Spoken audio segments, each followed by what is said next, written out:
Vince McMahon to pay $1.7 million for failing to disclose settlements, promising more transparency the next time he wants to shit on someone. I'm gonna go take a shit on a lady, doodah, doodah.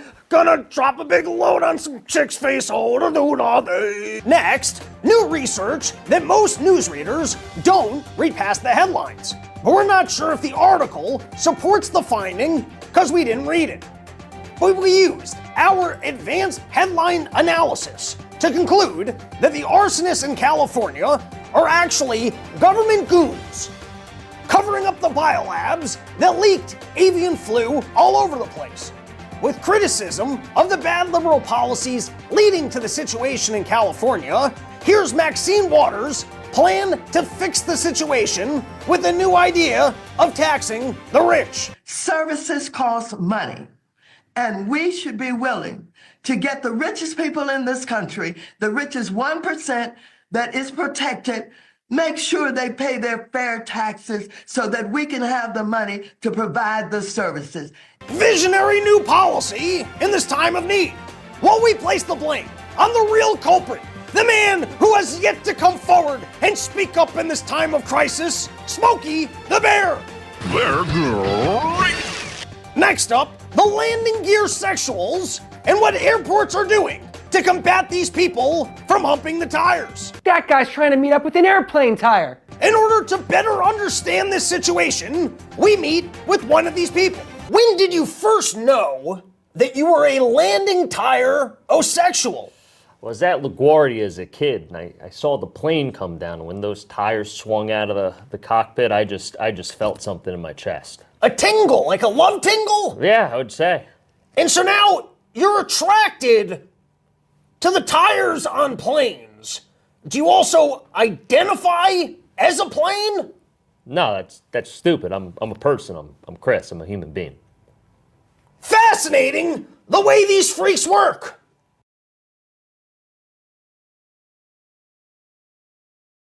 And lastly, we go on a low-speed, no-stakes, ICE agent prison stakeout, waiting for illegal aliens who have committed crimes to be released from prison, so that ICE can deport them. And so, you just sit here? Yeah, so I pretty much just sit here and wait for them to come out. And you get paid for that? Oh yeah, and I clock in overtime almost every night because we have no idea when they're coming out, so. And these are criminals. Oh yeah, criminals, pretty bad. A lot of violent crimes, actually. So these are illegal aliens who are criminals who are locked up in there, and when they release them, they won't just tell you. They do not tell us at all, so we sit here, wait for them to come out, and then I have to call, and then they come in and get them. What's the longest you've ever sat here? Oh, sometimes 15 hours. Yep, and no one comes out. So we just get some takeout, sit here, clock in the overtime, and that's pretty much it. Yeah, I mean, I don't understand. They could just give us a call before they let them out, but they don't. Incredible! Makes no sense!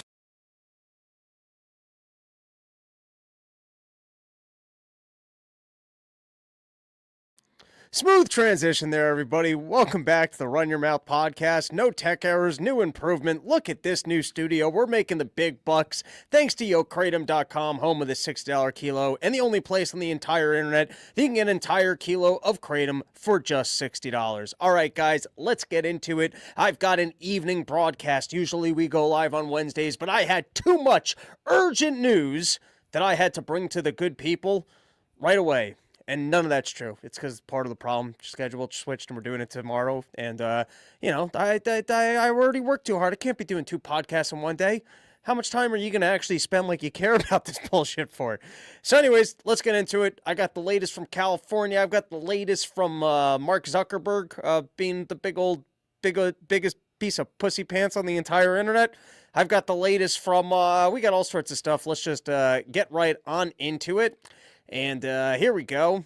First topic for today, we've got, this was pretty fun. I didn't watch all that much of the, let's take a little bit of break before I bring you the rundown of all of the California topics. If you were in a coma for the last week and you missed everything that's gone on in California, I've got the breakdown for you.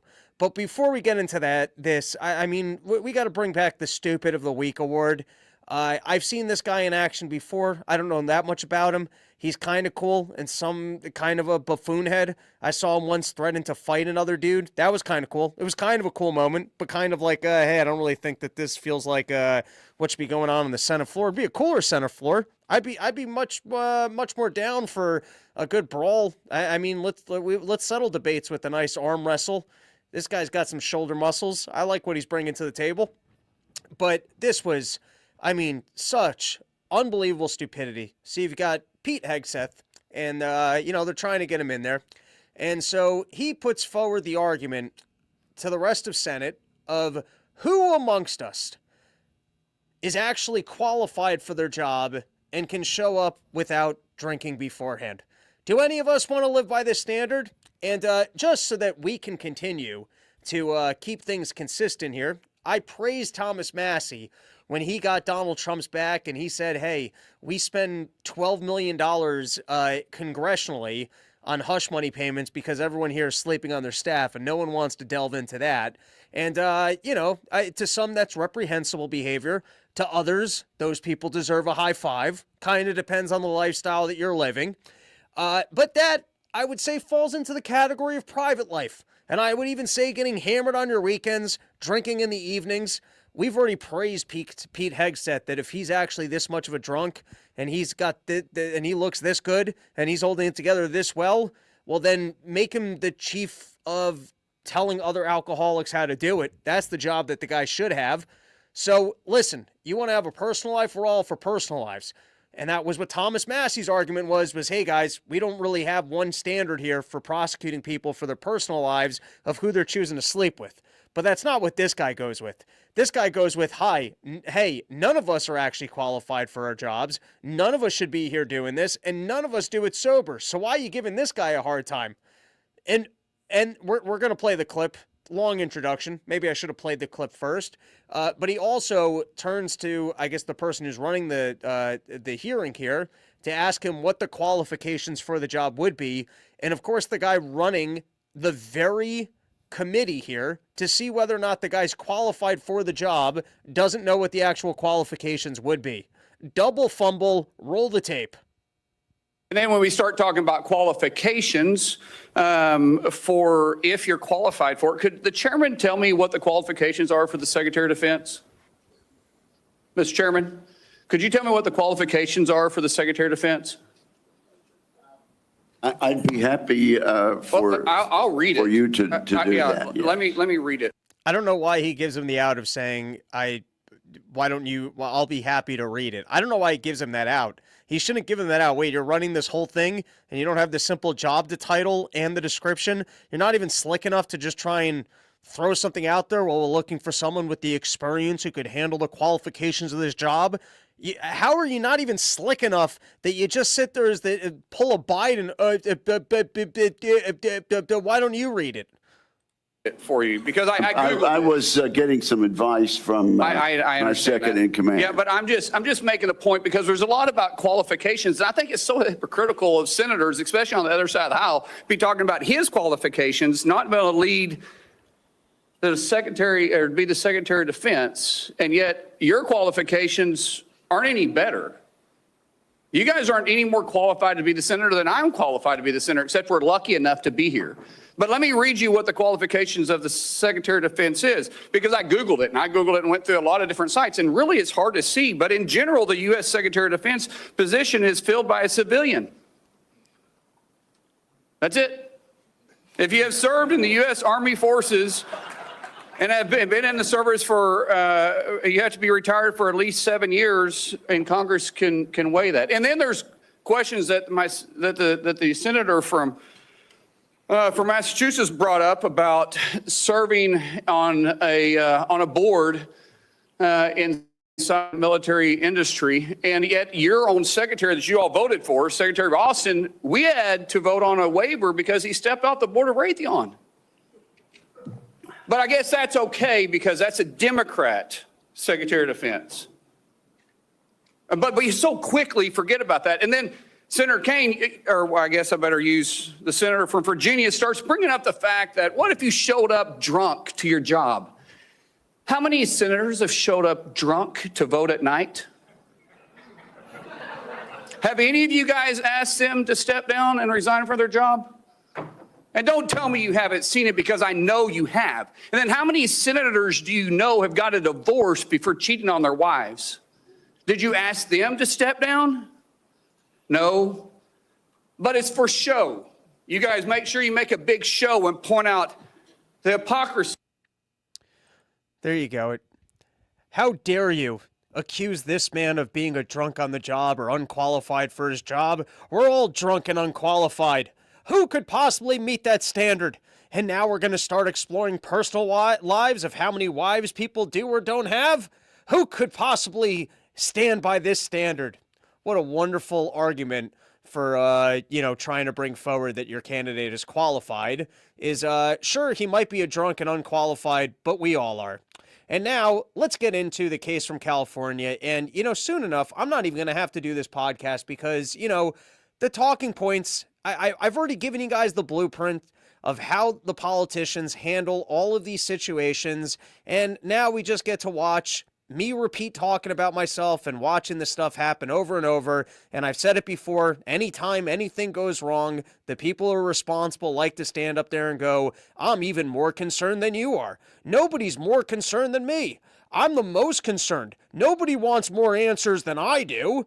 And so here we have it, Gavin Newsom showing off how concerned he is for the mess that he's partially responsible for. Let's watch the tape. You've also called for an independent investigation into the issues around water supply that we've seen. What are the questions that you're hoping to answer? The same ones you're asking, same ones that people when I'm in the streets are asking, yelling about. What the hell happened? What happened to the water system? Was it, and by the way, was it just overwhelm that you had so much that was used, we drew it down? Was it pipes? Was it electricity? It was a combination of pipes, electricities, and pumps. What was that drawdown? Impossible.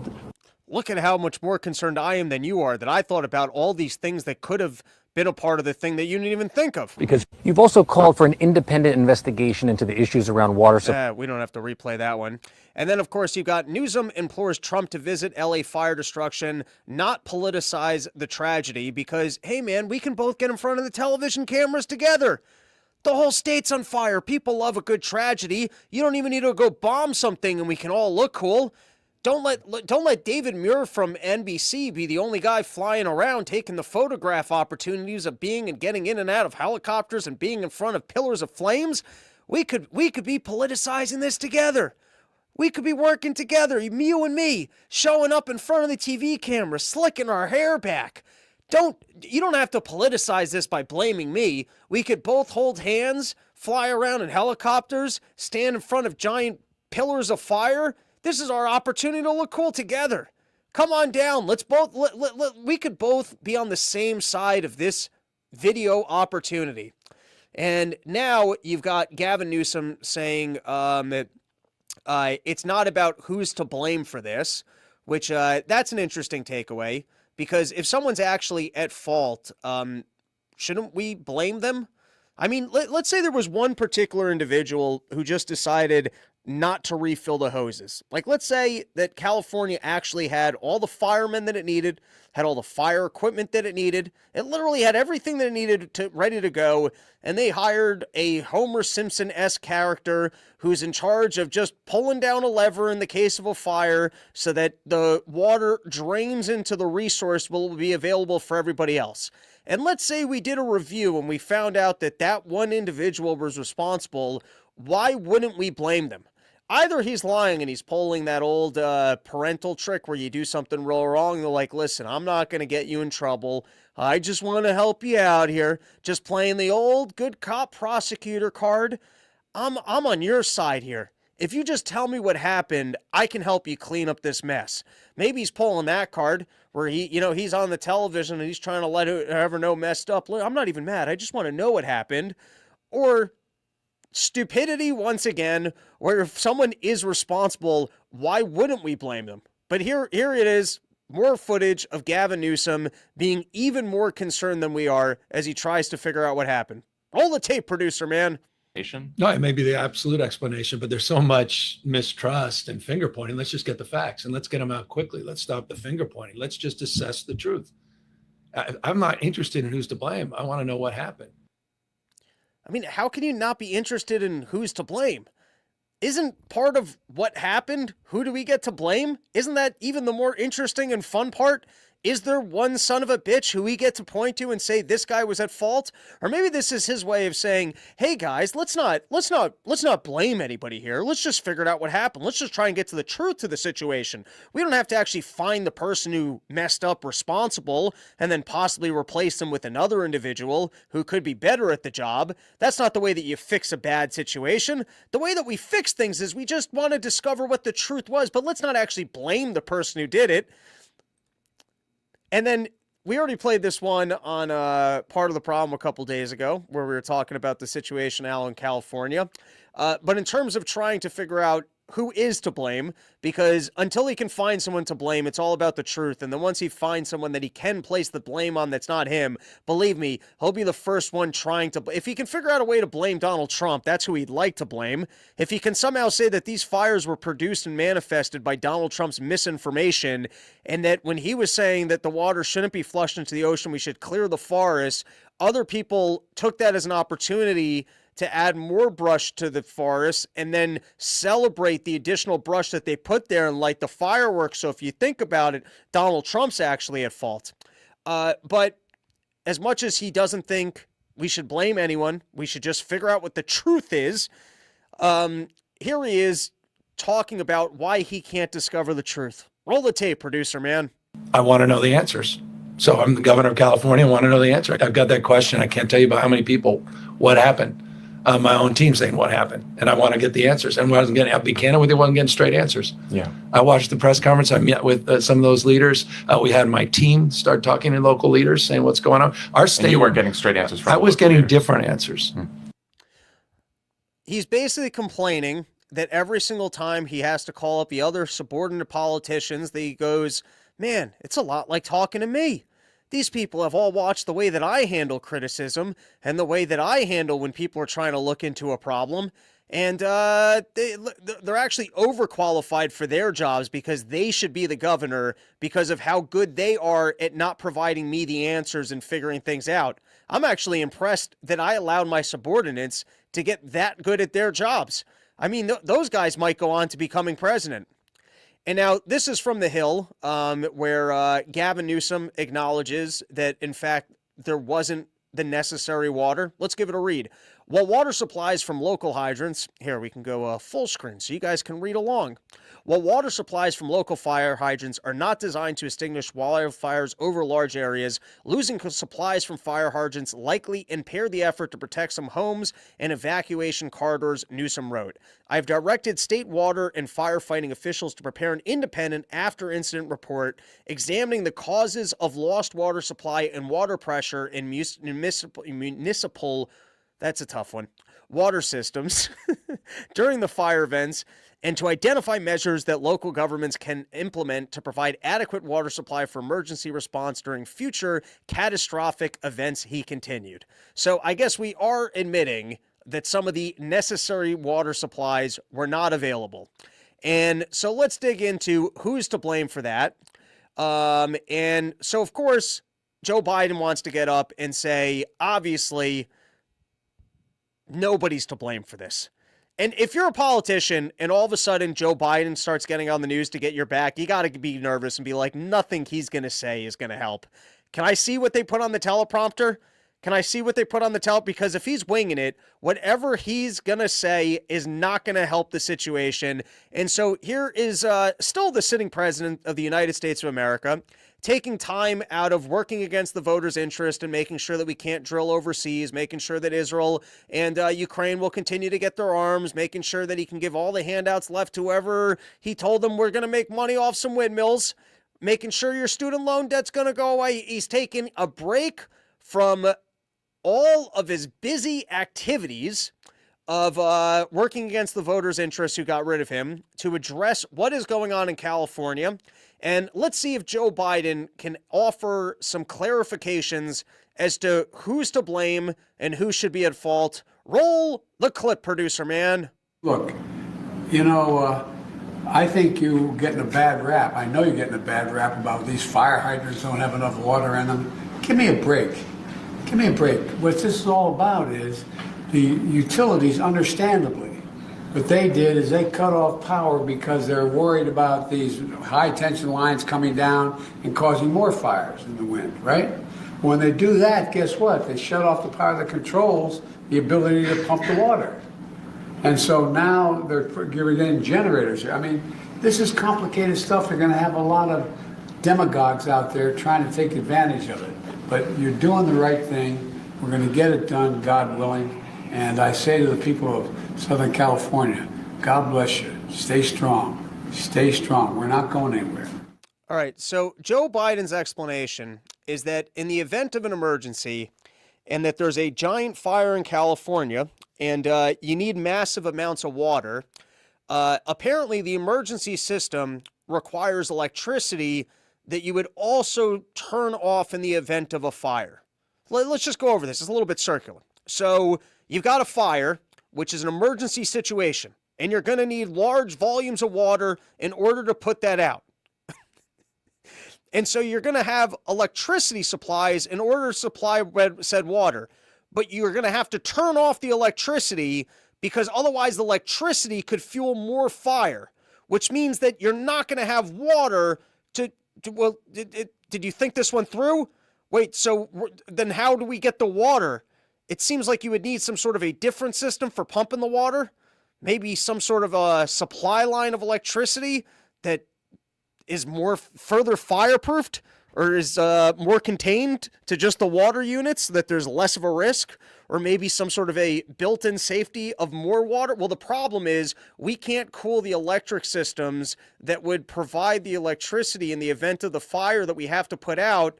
Well, sounds like you didn't think this one through. Who's responsible on that one? Can we just blame that guy? If what happened here was that a person designed a system that in the event of a widespread fire breakout, they would have the water to put it out, but they can't use it in the event of a widespread fire because they have to turn off the electricity. Can we say that that guy's responsible? Did Joe Biden just figure out who's to blame? I mean, this is complicated stuff. And apparently, in terms of just evaluating the three elements of giant fire, need to put it out, need to have electricity, need to have the electricity available in the event of a fire, someone didn't plan for that. It's very complicated stuff. I mean, think about the amount of steps that we just had. Water needs to go on fire, need electricity, need the electricity while there's the fire going on. So it was too many steps for whoever needed to put this together, and that part got a little bit too complicated. But at least Joe Biden helped us figure out who's to blame, and it's the person who couldn't handle putting together that complicated system. I'm going to guess that Joe Biden was like, just put me in front of a TV camera. I can explain this in a way that would make sense so that no one wants to fault that Newsom guy. All right. And then you now have claims out in California that people want to say that this is actually because of arson. I don't exactly know who wants to burn down the homes of the wealthy celebrities that exist in California and displace the Hollywood industry that would like to be out there doing their demon worship. I mean, I don't really know exactly who's to gain on this one. Or if you're an insurance company and you canceled someone's policy, you don't actually make money if their home burns down. That doesn't help you. And if they're under your policy, then they're under your policy, and the house burning down means you have to pay it out. So I don't know who exactly wants to come in and take over these elite people's homes and repurpose the territory. I don't know who exactly has this scheme, wants to make the Democrats look bad and relocate the pedophile elites of Hollywood to do satanic worship in other areas in the country. I don't know. I don't know who stands to gain from it, but you do have reports of arsonists, and you've got footage of people do some crazy shit. And listen, I'm not on the side of trying to say that there can't possibly be conspiracy theories. I think the idea that people started these fires on purpose is fun.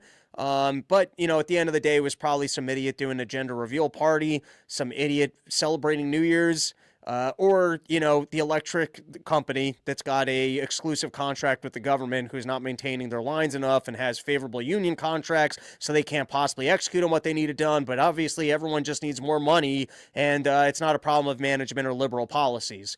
But anyways, you have tales of arsonists, and you've got some wild videos. And so here's one of the wild videos of a person taking gas canisters and depositing them on the side of the road. I'm going to play the tape, and you will be shocked to hear that I have a reasonable explanation for what I think took place here. Roll the tape.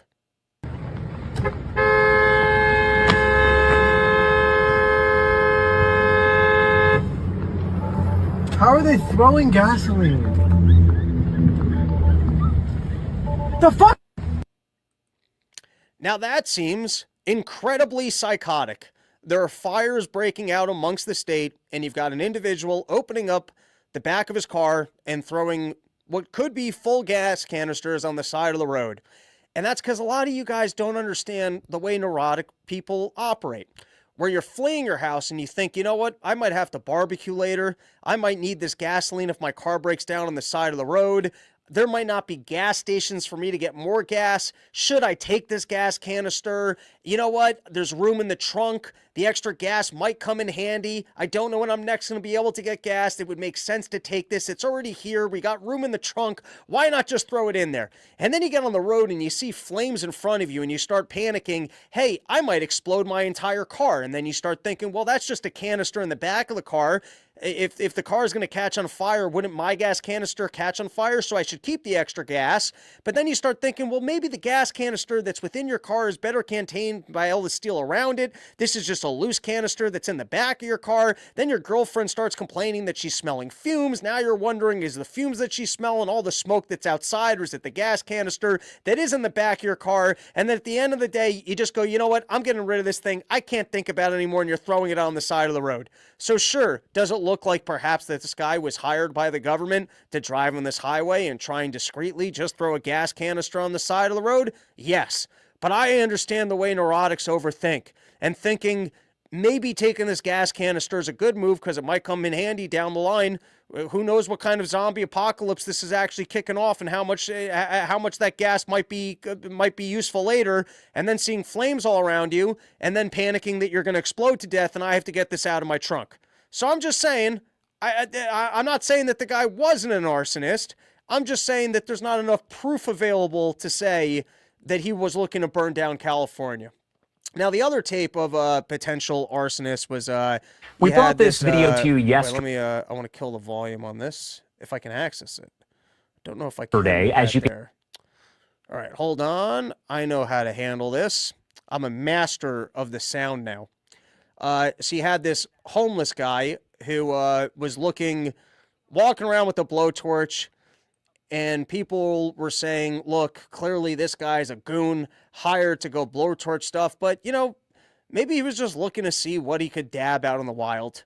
You can't put that much stock into homeless people's behavior. Who knows what was going on with this guy? He ran out of drugs, and he was like, let me just huff some random shit and see if it gets me fucked up. I'm just saying, one random homeless guy with a blowtorch walking around, he might have just been trying to see if there was some residue on random things where he squirreled away drugs at some earlier period in time. He was probably out on these people's lawns, not knowing when he would next get fentanyl, just rubbing it on the lids of the cans, and now he's back out there trying to collect his own fumes. I'm just saying, and maybe this kind of shit and being able to turn a story like this is why I actually should have been a lawyer. All right, guys, I see the comment section's going wild. I'm going to finish the topic, and then I will come back and I will read through the comments. Okay, next one that I wanted to play was LA officials race to fight rumors and conspiracy theories.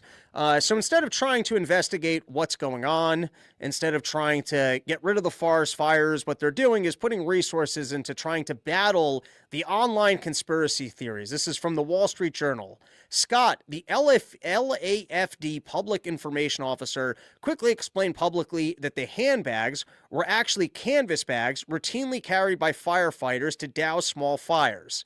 I shown that footage on the last week's episode. It was in the intro of the last episode, and you can go watch that. And even if they weren't designer handbags, I mean, talk about a dumb system.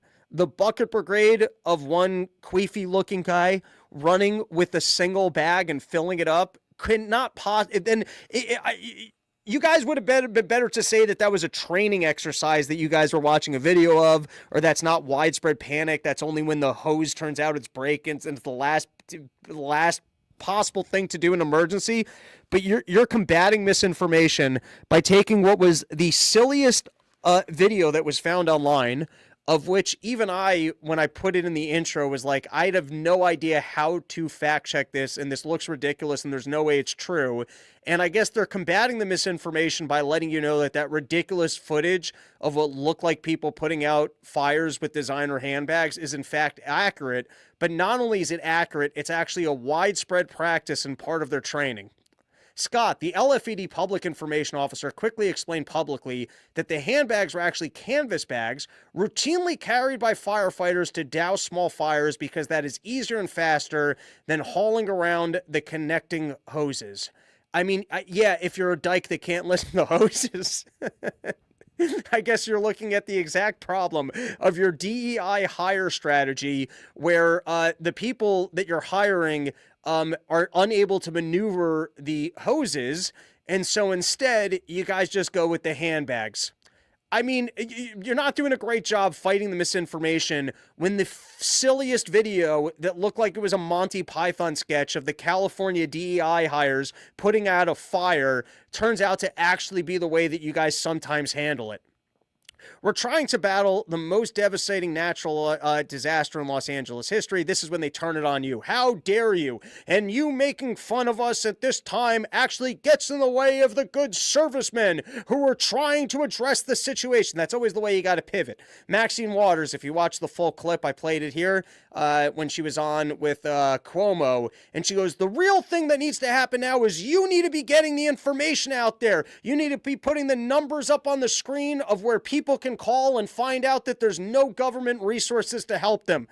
You need to let the number know that's available so that they can call India and be on hold and find out that Joe Biden's going to make $700 available to them that they might receive in the future as long as they don't have a Trump yard on their Trump sign on their front lawn. But that's it. That's what you got. You got to go on the offensive and go, the fact that you're asking me these questions is actually what's putting people in danger. Newsom should just go full conspiracy theory. This is how he saves his job. He should say that the forest fires were caused by Bigfoot. And Bigfoot started the forest fires, and we're going to go get him. Who's coming with me?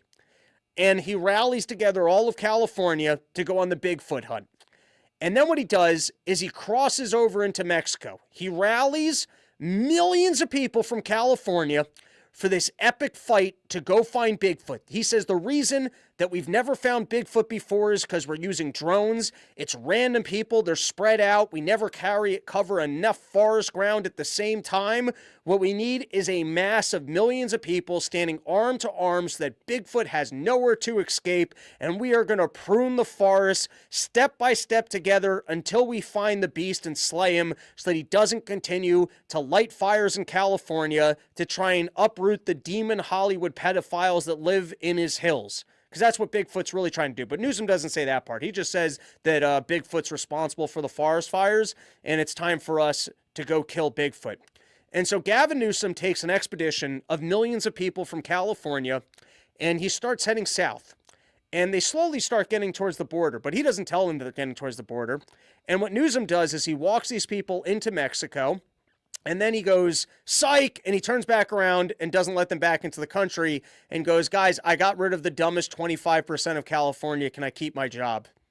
Anyways, that one's free. Gavin, if you're trying to figure out how you can redeem yourself, I think your best plan at this point is to blame the forest fires on Bigfoot and lead a mass of the dumbest and most gullible of California into Mexico to try and slay the beast, and then revoke their citizenship and say, you're welcome, California. I just got rid of the dumbest people who voted for these DEI lesbians that weren't able to put out the fires. All right. It's going nuts in the chat section, and I'm going to take these chats. We'll pay any amount. Private firefighters are in demand in L.A., and so this is a billionaire, owns malls, tried running for mayor, and he managed to save his malls. Everything else burned to the ground, but he realized that, I guess the insurance payouts weren't worth weren't worth it, or he didn't have enough insurance, and he realized that, you know, whatever amount it would cost to save his mall was worth saving his 100, 200, 3, whatever. I didn't read the full article. It was worth saving the mall. But it's interesting, the price of saving your own shit, and how the wealthy elites right now are learning about government rationing, and that if you didn't think that you could just leave the fire prevention to the fire department, because I guess all of these people were suckered by it. They're like, the good old government, they'll get our back. And think about, you know, if you've got a $40 million house, maybe it's worth the extra $1 million investment to have a well there and some dude who sleeps outside in you know, slave quarters, so that if a fire comes out, he can come out and quickly turn on your wells and whatever and blast a whole bunch of water up in the air and save your house. And reverse engineer your swimming pool to start draining onto your roof. It's just like, for a lot of these people, whatever the cost of private prevention, it was probably worth saving your house, particularly if you lost your insurance on your home recently. Give me the latest on Newsom warns against looting amid wildfires. And at what point, before things are going to go up in flames, should it be free? Like, can you imagine getting this ransom call? You have priceless goods in your house. A guy goes in, like, let's say you're, I don't know, you're Russell Crowe, and you've got the original script from Gladiator sitting here, and you got all these things from film sets sitting around, and, you know, your house is going to burn to the ground, and some risky person on a dirt bike goes in, runs into your home 3 minutes before it's going to burn to the ground, steals the shit, and then calls you up and goes, hey, I've got those priceless artifacts. You want to buy them back for me? You'd be like, yes, I do. Or think about, like, you know, like some of these rare cars, rare items that are in these people's homes. Like, firstly, I'm almost surprised that there isn't a rescue your bullshit team that will drop down from helicopters, take the risk, run into your home, grab your shit, and charge you a fortune for, you know, saving random items. I mean, talk about a lucrative thing. If you're some super macho man firefighter type guy, I understand the way the fires work. I'll drop in. I've got a suit. Think about it. Think about the way, like, if we didn't allocate this entire field to government, the kind of fire prevention technology or fire suits that could exist, and the way that people might be dropping into homes in, like, seriously fireproof gear. Think about how far along the technological developments for fire prevention would be if this was actually just a market activity. All right, I think I had one or two other things on this. Oh, and then here's the lesbian in chief, which, if you're going to be saved by a lesbian, you do want someone that looks like Dennis Leary. You know, it's straight out of casting. They talk about... All right, anyways, let's roll the tape and then I'll comment.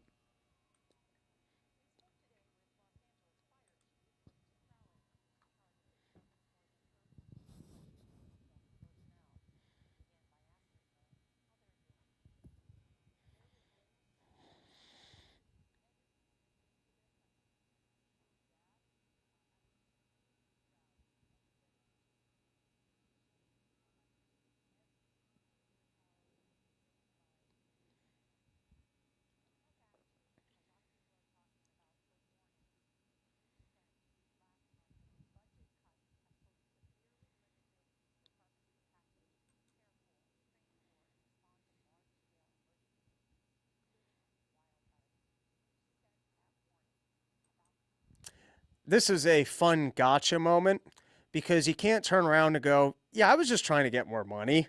I mean, yeah, that's what you say, is if you limit my department, if you don't give us more money, people are going to die. That's just what you say. And this should be your opportunity to go, yep, that's exactly why it's the mayor's fault. I did say it. I said, if you take away that money, people are going to die, and she took away that money. But thus far, you know, they haven't all decided they're going to pile on the mayor. She hasn't gotten that order. The mayor's not being thrown under the bus. Everyone's going, we're just looking for the truth. And so she's got a bit of a stumper, because she played the card of trying to get more money and saying, hey, if you limit the funds to my department, everyone's going to die. And so now she's being asked in the news, you did say if you take away this money, people are going to die. So are they responsible for taking away the money? Bit of a pickle. Let's see how she responds.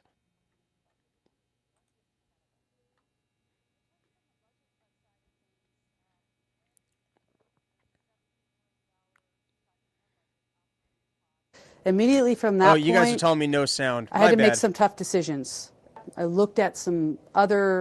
Kristen Crowley, who's in charge of the department. I'll pull it back. You guys have sound now. I hope there wasn't a lot of stuff with no sound. Department's more than 3,200 uniformed personnel. We began by asking her how they're doing. They're resilient. They're putting everything into this. I can guarantee you that. I'm extremely proud of their dedication and commitment to this mission. They're doing everything in their power to save lives and protect property. I must ask you, because a lot of people are talking about the warning that you sent last month that the budget cuts have, quote, severely limited the department's capacity to prepare for, train for, and respond to large-scale emergencies, including wildfires. You sent that warning about these budget cuts. Was this preventable? I tell you, from the budget cut side of things, when there's a $17 million cut in our budget, operating costs, immediately from that point, I had to make some tough decisions. I looked at some other duties and responsibilities that we do as a fire department and had to focus right back on the training of our firefighters and also our ability to respond to the everyday fires and EMS response. Would that $17 million that had been cut from your budget have made a difference in this fight? I would say with the lean forward posture that we took, knowing that a $17 million cut we had to take from somewhere, and that was from the non-essential duties and responsibilities that as a fire department we have taken on over the past many, many years. But with all due respect, in December you had warned that the budget cuts would severely limit your ability to respond to large-scale emergencies. Is that true or not? Yes, so I would say yes, we were limited to a certain factor, yes. There you go. Sounds like they might have to sell out the mayor. All right, and last one, a fire chief says city failed department amid ongoing Southern California wildfires. Asking, did they fail you? Crowley responded yes. Then asked about the Santa Ynez Reservoir. Crowley said that when firefighters operate in the field, they expect to have water, but if there isn't any available, they're going to find water, except they haven't. So my stance on this is when a firefighter comes up to a hydrant, we expect there's going to be water. We don't control the water supply. Our firefighters are there to protect lives and property and make sure that we're properly trained and equipped. Which even that, your entire job requires that there's water available, and you're responsible for keeping people's homes. I would think you'd call attention to the fact that the water you need isn't available, unless you didn't think that far ahead. I mean, I've just worked in companies, and sometimes you got to go to your boss and go, hey, unless that department takes care of this thing, then I can't do my job. And if you don't do that, then you're not a very good employee. And so if your entire job is you show up to places and you take the water and you pour the water on things, I would think part of your job would be every once in a while you want to just check and actually make sure that the water you're going to need is available. All right, I think that's enough on this fire topic. Oh, Harris debates her future, a run for California governor that would take 2028 off the table, and she would make a good replacement for Gavin Newsom. I mean, if there was one other person who I think would be excellent for overseeing burning the rest of California, it would be none other than Kamala Harris. So Kamala Harris for the burning of the rest of California. All right, let's take some comments. The show is going nuts. People have so much to say. Charlize Theron will play her. That lady? I mean, that's a generous casting. Aguri Barbecue. They should have brought in the squirting lesbos. Yeah, you know, you're onto something. Egan, the phony look of concern is not in the least bit earnest. Zigzam, 3-bathroom FD restrooms. Luke Spatcher, Chinatown 2.0. I was thinking about trying to write something for the intro of a Chinatown spoof, but it was, I don't know. The intro's already taken me too much time. Okay. Jackson Danger. Will you condemn Hamas? Yeah, I don't like Hamas. Frank Stallone analysis. Soon as crisis occurs, we'll become professional. It's the only way to do it. All right. Nick Kostenberger, no hydrants in our neighborhood, so they had to send out 5 trucks and daisy chain together to put out our shop fire. Phil D-Roll, how about just don't live in wildfire country? And Luke Sacher, thank you, Robbie. Met you at PorkFest 2022. All right. Let's move on to some other topics. Thank you to sheathunderwear.com, only place in the entire internet where you can get the most comfortable underwear that's ever graced the balls of man. Official sponsor of the Run Your Mouth podcast for 5 years running. The loyal support of Bobby the Bank is what makes fancy studios like this, where I can masturbate on 12 televisions at the same time possible. And if I can't masturbate on 12 different televisions, watching differently aligned clips that speak to my exact interests so that I can actually come because I've been watching porn for that many years, then I don't have the calmness and the grace that I need in order to do shows like this. So thank you, Sheath, for making the budget available that I can have 14 different screens to watch the exact porn clips that I need to come, because without you, I'd be full of too much jizz, and I wouldn't even be able to fit my balls into the sheaths. And so it all works together in tandem. Sheath.com, promo code RYM. Get yourself 20% off the greatest underwear that's ever graced the balls of man. Not the most coherent ad placement that we've done from them, but, I do love my sheaths. I'm going skiing in a couple days, and I'm excited to wear those long johns. I love those long johns, but I only have 2 pairs, and so I save them for the 2 days that I'm skiing. I keep them in my ski bag. And I just imagine that if they sit in the ski bag all year, that they've practically washed themselves. All right, let's get into the next news story. Let's talk about how other people are failures. Not me. I wash them, of course. It's not with the socks that stay in the boot from the previous year. You got to wash that stuff. You can't just let dirty clothes sit in bags for entire years. You only got that's for people with garages. People with garages can leave their dirty gear outside and then it airs out in the garage. But if you got an apartment, you can't just have that amidst everything else in your one bedroom, stinking up everything else. That's not going to work. Some U.S. states not running on Dunkin' Donuts due to temporary supply shortage. I've been noticing that I'm going to more stores. They seem to be very tight on eggs. What are you guys noticing out there? You think we're headed for some more supply shortfalls? Is this the last bit of Biden? And, they're trying to not really report on it so that they could pin it on Trump. All of a sudden, Trump comes in, they start screaming about, hey, there's no eggs here. Are they purposely slowing down the donuts and the eggs now so that it gets out of control by the time Trump comes in and goes, look, the guy ruined it? I don't know. Are you guys starting to notice more things not being in your grocery stores, or am I crazy? Because I'm finding I'm walking into stores and they got a limited supply of eggs. Haven't noticed it with too many other items. Subway commuters rail, see overcrowding amid congestion pricing as riders are smashed up against one another. Listen, as I continue to complain about what's only going to cost me $2 a couple times a week, I don't know if you guys have ever experienced peak subway congestion where you look at and you're just like, there's no one else can fit inside of this thing. And then you have to wedge yourself inside. I mean, I used to do a joke about this, that getting to Times Square for a job was so difficult that you should show up and that would be the job. Like the boss would just be there with the paycheck and be like, all right, same time tomorrow.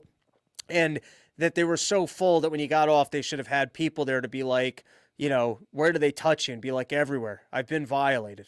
That was like 10 years ago. I sold it more at the time when I was living that lifestyle of taking those packed trains. But, anyways, with the continuing coverage of the additional $2 that I need to spend in the evening and the unintended consequences, there is something funny about trying to increase subway ridership without doing the math on that you can't handle a single other person on the trains. I'm telling you, oh my God, I'm starting to remember working my job where you had to show up, let's just say it was 7:30 in the morning in Times Square, and you'd be running late, you get to the subway, and the first train would pull in, and there'd be so jam full of people, you'd be like, I can't get on that. And then the next one would come with an equal amount of people, and you would just realize there won't be a train that isn't this packed, and you'd lower your shoulder. You would, this was your workout for the day, was carving your own way onto the train as if you were in football. You'd try and push the one guy in front of you to block this. And by the way, this is not much of an over-exaggeration. If you've never taken peak hour 6 trains or E trains going into New York City, I mean, you've never experienced anything like this in your life of where you're looking at a train, you're like, and by the way, I'm claustrophobic, you're like, there's no way for another human person to stand in this thing. And then like being in a factory, just the mass of people just shove it in, pack more people in. And so the idea of creating a congestion zone to incentivize more people to take subways when the subways can't currently handle a single extra person is fairly hilarious. The latest plan of the liberals to combat Trump in his new era is they will be broadcasting more Rachel Maddow. So, if the bullshit that they were putting on television was so bad, people are losing interest, and now their latest plan is we'll try and give you more of it. The thing that wasn't working, you can have more of it. Mark Zuckerberg says anyone who quits Meta over lack of fact-checking is virtue signaling, and fuck this dude with his bigger shoulder muscles and his stupid Jewy chia pet hair. I mean, dude, you converted a month ago because you got bitched out and the Democrats have lost their stronghold on power, and you realize that your business is failing, and so now you're trying to, like everyone else, cozy up to Donald Trump and pretend like you've been cool the entire time. I mean, now you're calling now you're calling people gay for leaving because they don't like your change of no longer censoring the platform. Your core customers that have stuck it out the entire time and been there because they specifically like it because that you censor other people and that you don't let the offensive people hang out there. Now you're going to offend your core customer as you give up on what you've been doing for the last 6 years and who you've been catering to. You're going to call them a gay bitch for saying, hey, what do you mean you're not going to censor these other people?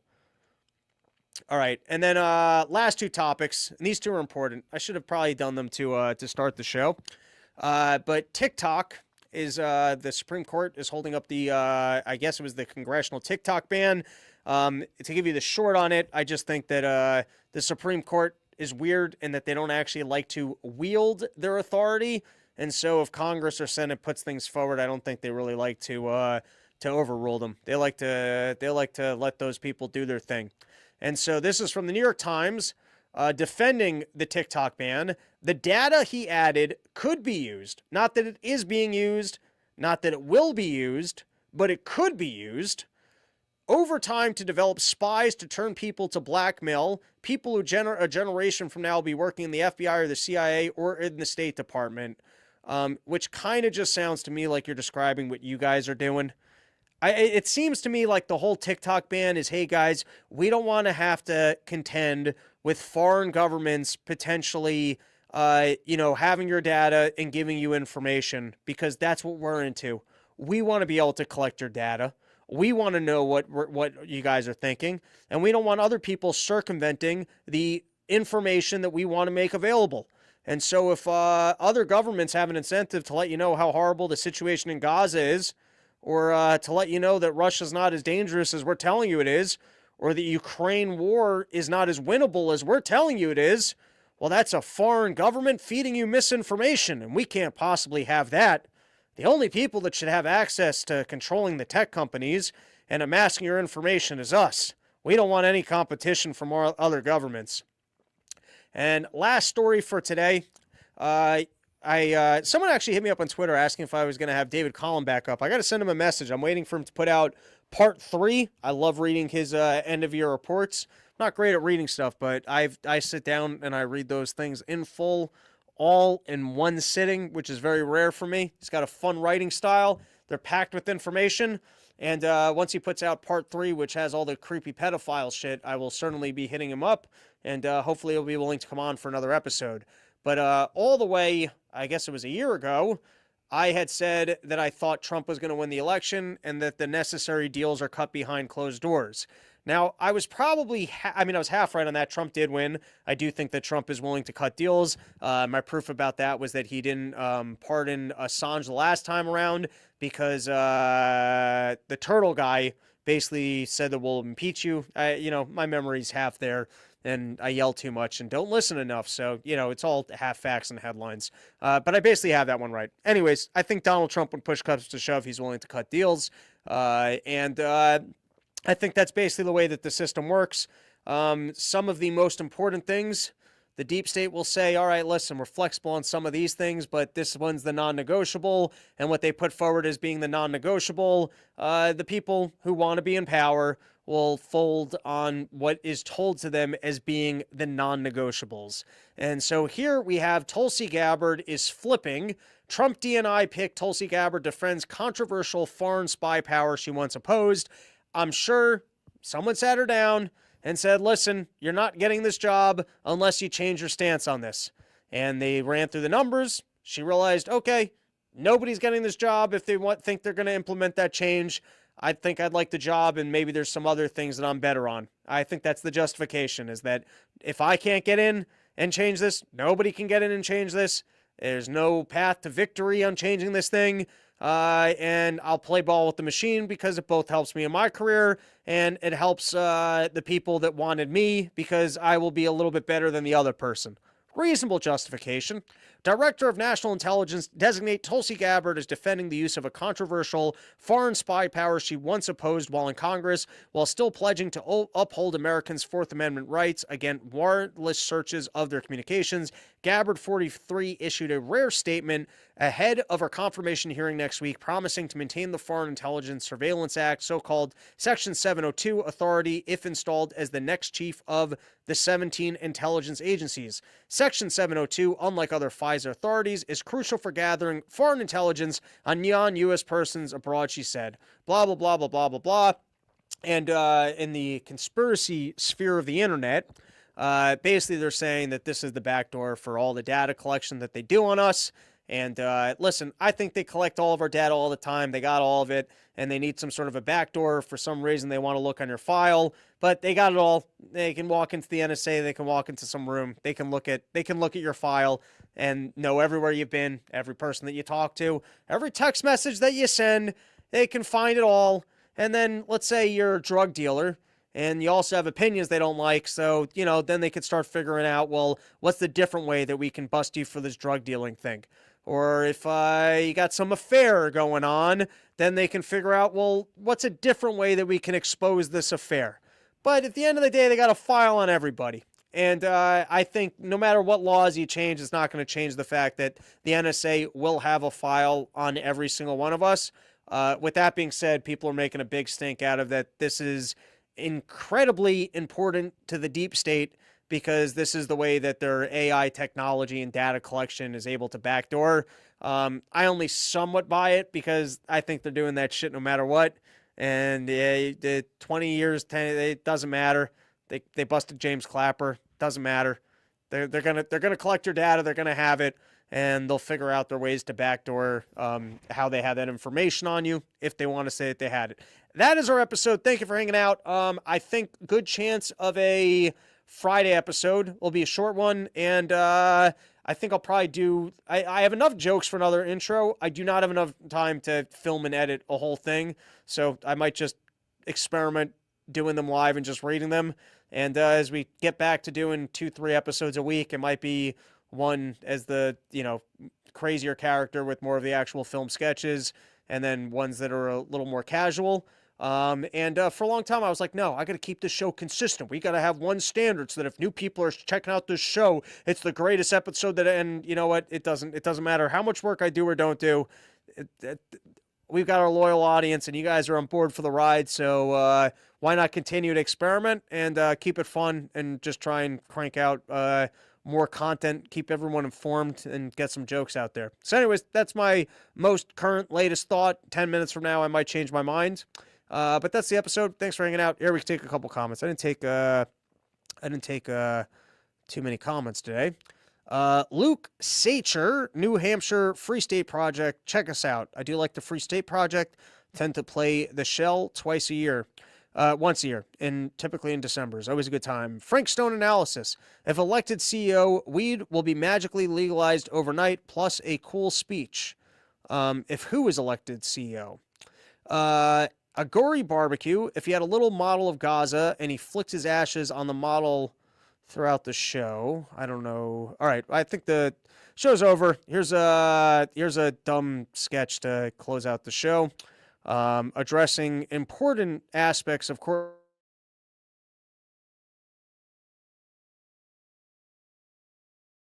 Honor, that man farted. And what does that have to do with this case? Well, nothing, but it should be on the record.